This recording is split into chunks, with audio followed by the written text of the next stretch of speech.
Assalamualaikum warahmatullahi wabarakatuh.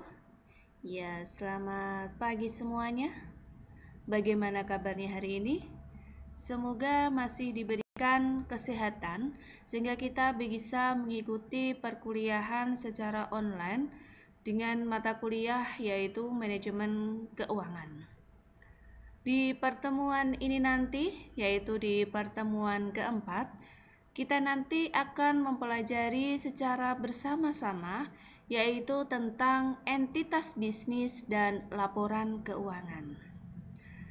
Tetapi sebelumnya, pada minggu-minggu yang lalu, pada pertemuan sebelumnya, kita sudah mempelajari ada beberapa pengertian atau fungsi di dalam manajemen keuangan. Kemudian ada bagaimana kita bisa mengambil sebuah keputusan manajemen yang baik, dan juga ada beberapa penilaian atau pertukaran di dalam nilai mata uang. Selanjutnya di sini nanti sebelum kita masuk ke sub pokok bahasan yang baru, kalau pertemuan yang lalu kita sudah mempelajari ada beberapa poin tadi, juga sudah mengerjakan ada tugas harian pertama dan tugas harian kedua. Minggu ini nanti, yaitu di pertemuan yang keempat, ada tugas harian yang ketiga. Tugas harian ketiga ini nanti, silahkan Anda bisa mencari 3 jurnal penelitian yang sesuai dengan manajemen keuangan yang ada hubungannya dengan entitas bisnis dan laporan keuangan perusahaan. Kemudian, dari ketiga jurnal tersebut nanti, silahkan Anda bisa simpulkan dan bandingkan antara ketiga jurnal tersebut. Setelah Anda simpulkan dan bandingkan, itu nanti Anda pasti bisa menemukan ide baru atau pikiran atau pokok pikir yang baru, sehingga nanti Anda bisa memberikan definisi tersendiri, yaitu atau apapun di situ nanti yang berhubungan dengan manajemen keuangan. Setelah nanti Anda mendapatkan ide baru tentang fungsi manajemen, kemudian berikan ide Anda, tetapi Anda sesuaikan dengan sistem informasi. Jadi di situ nanti hanya seputar tema saja. Jadi setelah tadi Anda bandingkan dari ketiga jurnal tersebut, Anda hubungkan dengan sistem informasinya. Karena kita berada di prodi sistem informasi. Kemudian kira-kira apa hasilnya dari ide Anda yang sudah Anda hubungkan dengan sistem informasi tersebut? Kalau sudah, jawaban itu nanti poin 1, 2, 3 Anda tulis di Microsoft Word, kemudian Anda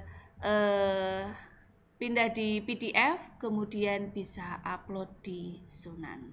Ya, itu adalah untuk pertemuan keempat. Jeda waktunya di sini nanti kurang lebih adalah 1 minggu. Ini untuk tugas harian ketiga. Oke.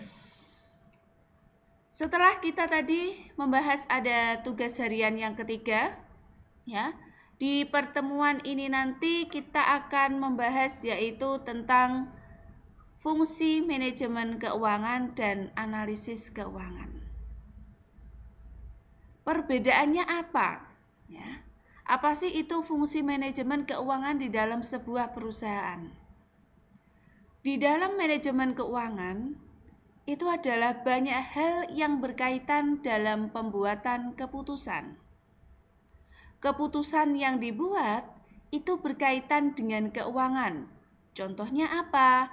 Yaitu misalnya berapa besar aset yang dibutuhkan oleh suatu usaha. Kemudian, bagaimana sebaiknya komposisi dari masing-masing aset tersebut, serta dari mana sumber pembiayaan atas investasi tersebut. Jadi ketika nanti Anda membahas tentang apa sih itu manajemen keuangan itu adalah bagaimana kita bisa mengambil sebuah keputusan. Keputusan itu adalah misalnya kalau di dalam sebuah perusahaan, berapa besar aset dalam perusahaan tersebut. Kemudian dari mana sumber pembiayaan perusahaan tersebut? Apakah dari modal atau investasi dalam sendiri atau modal atau investasi dari luar? Manajemen keuangan itu berhubungan dengan tugas sebagai manajer keuangan dalam suatu perusahaan bisnis.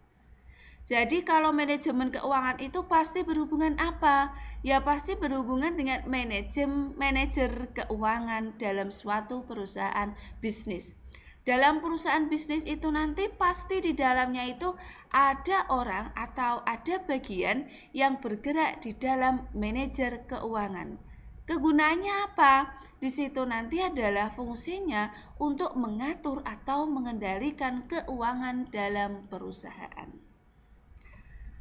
Manajer keuangan secara aktif itu mengelola urusan keuangan dari berbagai jenis usaha yang berkaitan dengan keuangan atau non-keuangan, pribadi atau publik, besar atau kecil, profit atau non-profit. Jadi semua apapun itu nanti yang ada di dalam perusahaan, apakah di situ nanti laba atau tidak laba, profitnya atau non-profitnya, kemudian besar kecilnya atau mungkinkah itu nanti uang pribadi atau uang perusahaan, itu nanti berada di dalam tanggung jawab manajer keuangan. Kegiatan manajer keuangan seperti anggaran, perencanaan keuangan, manajemen kas, administrasi kredit, analisa investasi, dan usaha memperoleh dana. Nah, itu adalah contoh di dalam kegiatan manajer keuangan. Jadi tugas manajer keuangan itu tidak hanya langsung membagi-bagikan uang, tidak. Tapi di situ nanti, apalagi kalau ada kata-kata manajer, manajer itu berarti berada di dalam suatu perusahaan. Berarti di situ nanti mulai dia bisa melakukan sebuah perencanaan. Kemudian manajemen kasnya seperti apa? Jadi jangan sampai ketika Anda nanti memegang sebagai manajer keuangan, kasnya zong atau istilahnya nol. Atau malahan bisa-bisa minus, itu jangan sampai. Nah, itu adalah kegiatan manajer keuangan. Jadi banyak sekali yang Anda bisa lihat ya, atau pahami tentang fungsi di dalam manajer keuangan. Apalagi seorang manajer keuangan itu pasti mengambil sebuah keputusan keuangan. Jadi, kalau bisa kita lihat secara garis besar, apa sih itu fungsi manajemen keuangan? Fungsi manajemen keuangan itu adalah secara garis besar digambarkan dengan memperhatikan peran dalam organisasi. Kemudian, hubungannya dengan ekonomi dan akuntansi itu apa? Serta aktivitas utama dari manajer keuangan dan peran manajer keuangan dalam manajemen kualitas total. Jadi fungsi manajemen keuangan, arti kata manajemen karena di situ ada arti kata mengelola atau mengendalikan, berarti di dalam fungsi tersebut nanti itu adalah harus memperhatikan peran apa yang ada di dalam organisasi tersebut. Kemudian hubungannya apa dengan ekonomi dan akuntansi, kemudian aktivitas utama dari manajer keuangan, dan kualitas manajemen itu seperti apa. Ini adalah fungsi dari manajemen keuangan. Jadi ketika nanti kita menjadi seorang manajer keuangan, kita tidak boleh langsung sewenang-wenang kita yang pegang uang. Ya, kita bisa merencanakan dari keuangan perusahaan, tapi kita tidak boleh semena-mena itu adalah seperti uang kita. Tidak. Uang pribadi itu berbeda dengan uang yang berada di dalam suatu perusahaan. Itu berbeda. Organisasi dan fungsi keuangan. Ukuran dan pentingnya fungsi manajemen keuangan itu tergantung dari besarnya perusahaan. Semakin besar perusahaan, maka fungsi manajemen keuangan itu semakin besar. Pada perusahaan yang kecil, fungsi keuangan umumnya dilakukan oleh departemen akuntansi. Tetapi setelah perusahaan tersebut berkembang, fungsi keuangan lambat laun menjadi suatu departemen terpisah yang dihubungkan langsung kepada presiden direktur perusahaan melalui direktur divisi keuangan. Jadi kita bisa membedakan antara perusahaan kecil dan perusahaan besar. Kalau perusahaan besar di situ nanti selain ada manajer keuangan, pasti ada direktur keuangannya. Ya. Jadi direktur keuangan itu adalah atasan dari manajer keuangan. Tetapi kalau di perusahaan kecil, manajer keuangan itu sudah merupakan jabatan yang tinggi. Karena di situ nanti biasanya dilakukan oleh bagian departemen akuntansi. Nah, ini perbedaannya. Jadi kita bisa melihat apakah di situ nanti perusahaan itu bergerak sudah berkembang besar atau masih kecil. Kita bisa lihat kalau besar berarti di dalamnya itu nanti sudah memiliki direktur keuangan. Tetapi kalau masih berkembang, apalagi dalam lingkup kecil, maka di situ nanti pasti atau banyak menggunakan bagian dari manajer keuangan.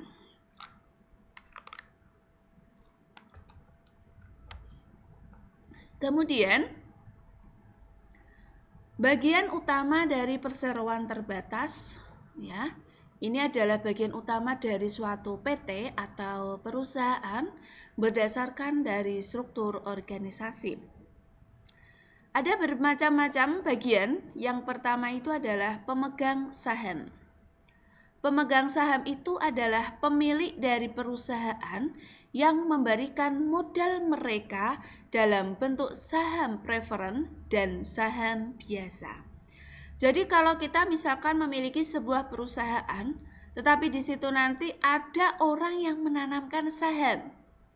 Ya, jadi itu nanti keuntungannya juga seorang pemegang saham juga berhak untuk mendapatkan keuntungan. Jadi pemegang saham itu nanti adalah memberikan modal mereka dalam bentuk saham preference dan saham biasa. Yang kedua, mereka mempunyai hak suara untuk memilih anggota dewan komisaris dan menetapkan anggaran dasar perusahaan. Jadi di bagian utama dari perseroan terbatas itu juga ada anggota dewan komisaris.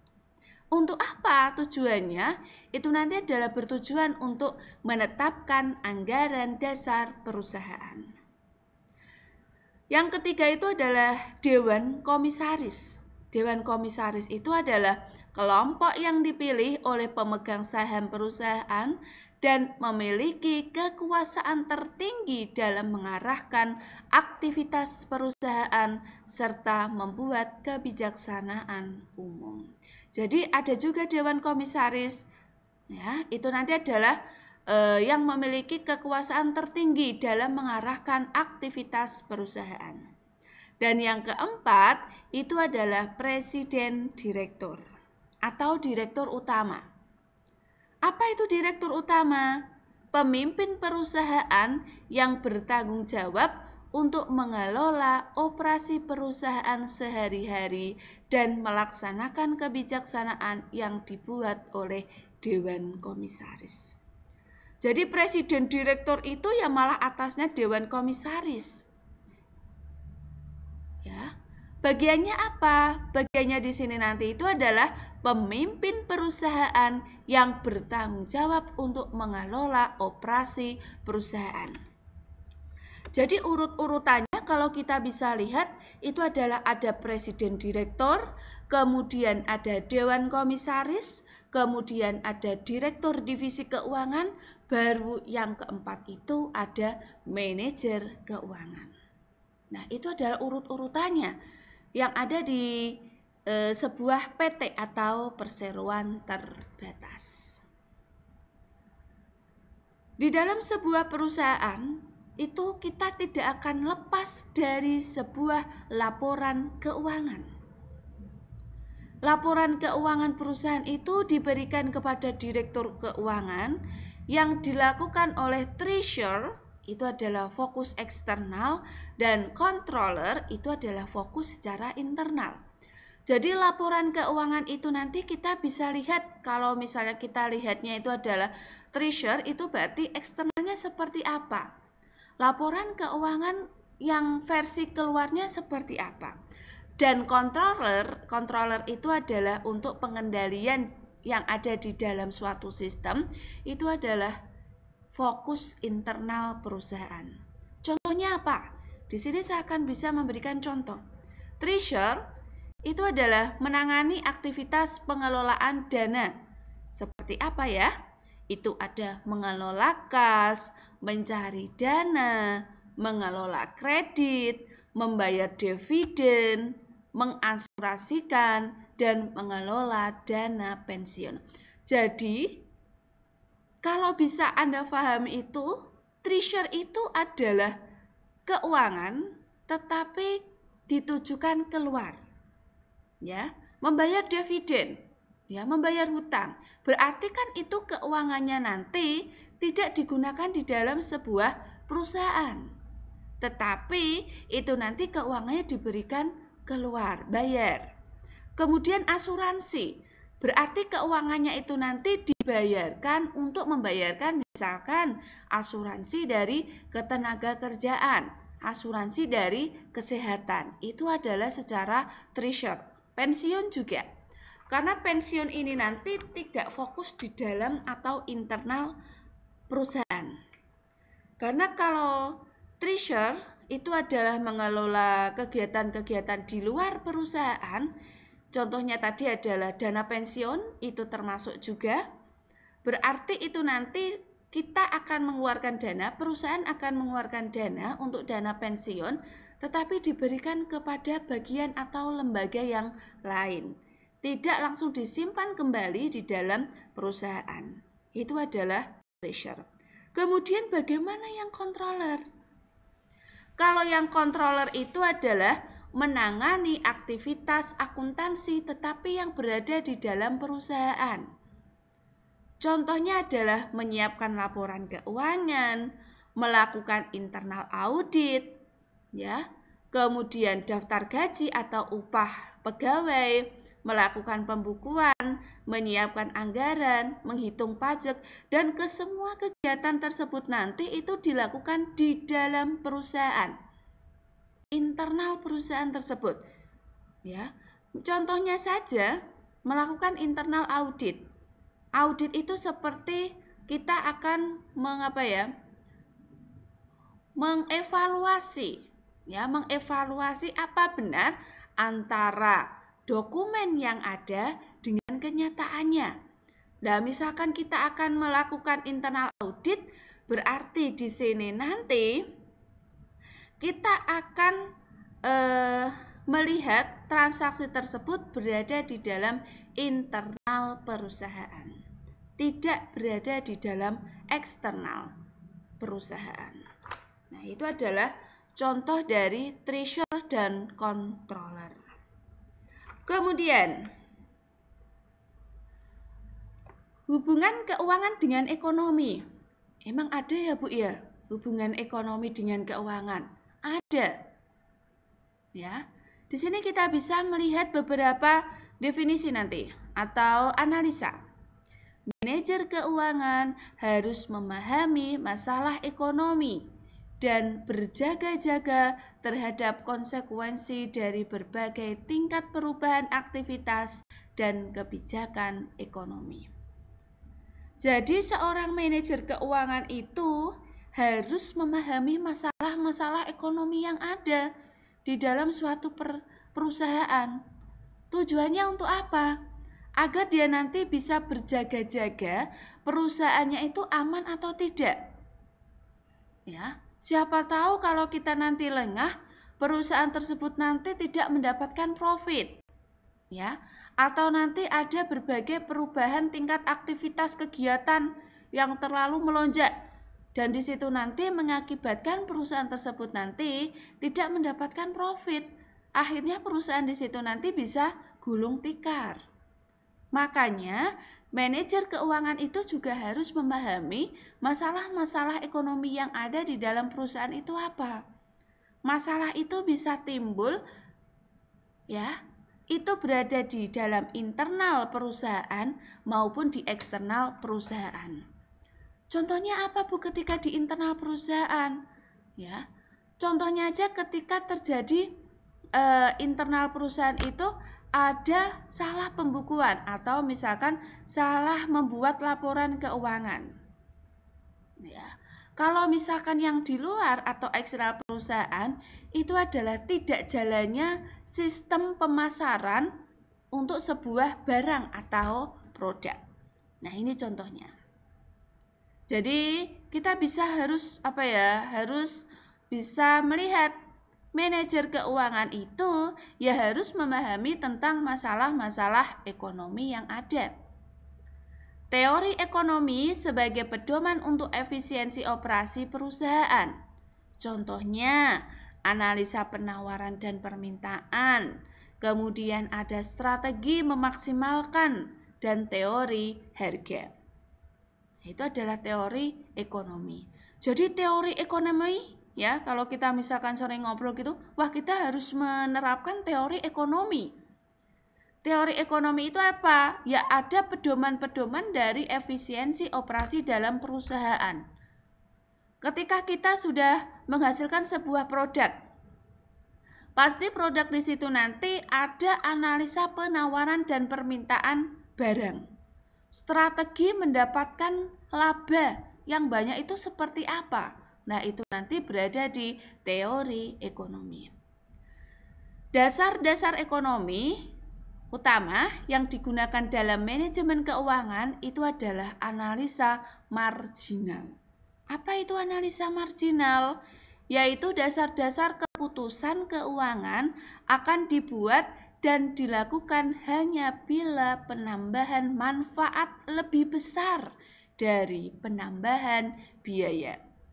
Jadi analisa marginal itu apabila pendapatannya itu atau manfaat dari perusahaan itu nanti besar daripada biaya yang dikeluarkan. Itu dasar ekonomi.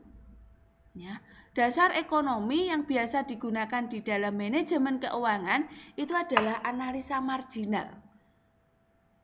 Jadi dasar keputusan keuangan itu dibuat dan dilakukan hanya bila jika mendapatkan manfaat. Jika emang tidak mendapatkan manfaat, ya udah kita lihat poin-poin atau permasalahan yang lain sehingga kita nanti tidak menimbulkan banyak penambahan biaya. Itu kalau tadi hubungan keuangan dengan ekonomi. Kalau hubungan keuangan dengan akuntansi, itu ada yang pertama itu adalah aliran kas. Akuntansi itu pasti kita tidak akan lepas dari kas, pembukuan kas. Ya, karena dana kas itu adalah dana yang beroperasional setiap hari. Fungsi utama akuntan adalah menghasilkan dan menyediakan data untuk mengukur keadaan perusahaan, menetapkan posisi keuangan, dan membayar pajak. Jadi fungsi utama akuntan itu adalah menyediakan data. Jadi keadaan perusahaannya nanti seperti apa? Sehingga perusahaan tersebut nanti bisa menetapkan posisi keuangannya. Pendekatan yang biasanya digunakan oleh akuntan yaitu metode akrual, yaitu lebih menekankan pada metode kas untuk menjaga kemampuan perusahaan dalam melunasi hutangnya dengan menganalisa dan merencanakan aliran uang. Jadi metode akrual itu di dalam hubungan keuangan dan akuntansi untuk apa? Yaitu adalah lebih menekankan metode kas untuk menjaga kemampuan perusahaan ketika perusahaan tersebut nanti mempunyai hutang dan nanti bisa memberikan kelancaran di dalam aliran uang perusahaan. Ada metode akrual, yaitu mengakui pendapatan pada saat penjualan dan mengakui pengeluaran pada waktu pengeluaran terjadi. Jadi pendapatan nanti ya ketika kita menjual suatu produk dan mengakui pengeluaran ketika kita nanti akan mengeluarkan sebuah uang. Kalau metode kas itu adalah mengakui pendapatan dan biaya hanya berdasarkan aliran kas masuk dan keluar yang nyata terjadi. Jadi berbeda.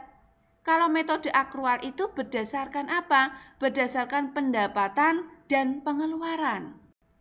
Tetapi kalau metode kas itu adalah berdasarkan aliran dana kas masuk dan dana kas keluar di dalam sebuah perusahaan. Ya, itu tadi adalah ada beberapa hubungan antara manajer keuangan, hubungan ekonomi dengan akuntansi, kemudian hubungan keuangan dengan hubungan keuangan dengan ekonomi. Ya, itu tadi kesimpulannya. Sekarang kita ke bagian pengambilan keputusan. Apa sih perbedaan pengambilan keputusan ketika di sisi akuntan dan di sisi manajer keuangan? Kalau di sisi akuntan berarti mengumpulkan dan menyajikan data keuangan dan berperan dalam memberikan perkembangan yang konsisten dan kemudahan menginterpretasikan data tentang operasi perusahaan yang lalu, saat ini, dan yang akan datang. Jadi akuntan itu kita hanya bertugas untuk mengumpulkan data-data dan data.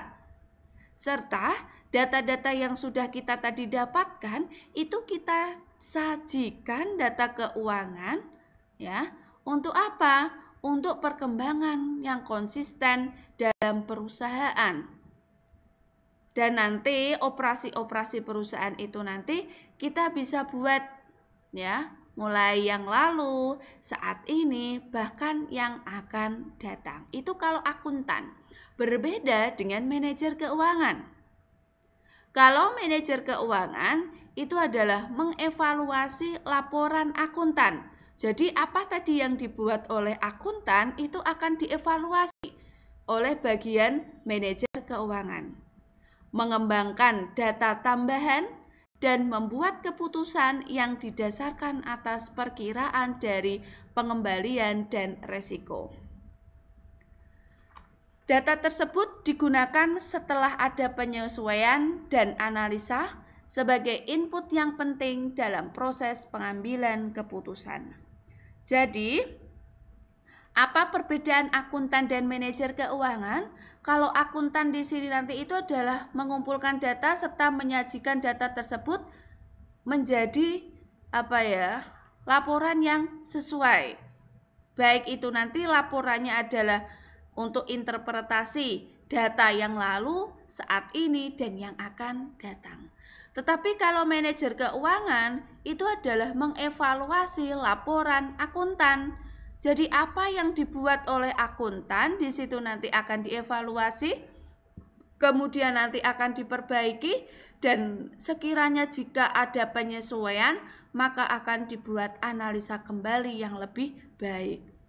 Gunanya untuk apa? Agar bisa menghasilkan sebuah laporan keuangan yang baik. Berdasarkan apa? Berdasarkan dari keputusan seorang manajer keuangan. Jadi, tugas dari manajer keuangan itu tidak hanya mengevaluasi aja. Tetapi di situ nanti dia juga akan mengambil sebuah keputusan di dalam manajemen. Nah, ini adalah pengambilan keputusan. Kemudian ada tujuan dari manajer keuangan. Apa sih itu tujuan dari manajer keuangan?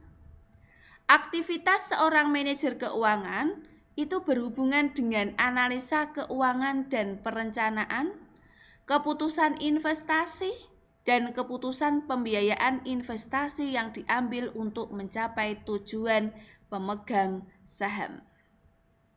Ya. Jadi tujuan dari seorang manajer keuangan itu adalah dia merencanakan keputusan